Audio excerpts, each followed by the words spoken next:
ఇవాళ నేను నా ఫ్రెండ్ చాలా హ్యాపీగా ఉన్నాము. ముంబైలో one of the famous temple Shri Siddhivinayak టెంపుల్‌కి ఫైనల్లీ వెళ్తున్నాను. అండ్ మేము చాలా ఎక్సైటెడ్ ఉన్నాము.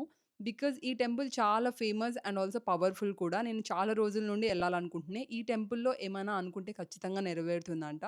సో, ఈ టెంపుల్‌కెళ్ళాలంటే మనం దాదర్ అనే స్టేషన్‌లో దిగాక మనకి షేర్ ఆటోస్ దొరుకుతాయి. అక్కడ నుండి డైరెక్ట్ 10 మినిట్స్‌లో మనకి టెంపుల్ దగ్గర దింపేస్తారు. మనకు కావాల్సినవన్నీ అక్కడే దొరికేస్తాయి. నేనైతే దేవుడికి ఇష్టమని మోదక్ తీసుకున్నాను. అండ్ ఆల్సో గరక గూడా తీసుకున్నాను. నేను వీకెండ్‌లో వెళ్ళాను. అందుకే ఇంత క్రౌడ్ ఉంది. బట్ నార్మల్ డేస్‌లో గూడా ఇంతే క్రౌడ్ ఉంటుందంట ఈ టెంపుల్. సో, నేను రూ. 100 టికెట్ తీసుకొనుండే. సో, ఈజీగానే అయింది దర్శనం. అరౌండ్ హాఫ్ అన్ అవర్‌లో అయిపోయింది. బట్ స్టిల్ క్రౌడ్ అయితే చాలా ఉండే. ఇది చాలా ఓల్డ్ టెంపుల్. లోపల చాలా బ్యూటిఫుల్‌గా ఉంటుంది. అండ్ వినాయకుడి ఐడిల్ కూడా చాలా ప్రిటీగా ఉంటుంది కలర్ అయితే.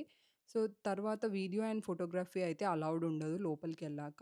మనకి లోపల ఆరెంజ్ బొట్టు ఇస్తారు. చాలా బ్యూటిఫుల్‌గా ఉంటుంది.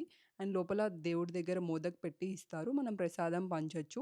ఈ టెంపుల్‌కి చాలామంది సెలబ్రిటీస్ అండ్ చాలామంది అక్కడ బ్లెస్సింగ్స్ తీసుకోవడానికొస్తారు. ఏదైనా స్టార్ట్ చేసేకి ముందు. అండ్ మేమైతే నెక్స్ట్ షాపింగ్‌కెళ్తుండే. In between Marine Drive and also Ambani వాళ్ళ ఇల్లు చూయిస్తున్నారు ఇక్కడ క్యాబ్ డ్రైవర్. సో, తర్వాత మేము హిల్ రోడ్‌కి షాపింగ్‌కెళ్ళాం. That's all guys. If you like it please subscribe to my channel.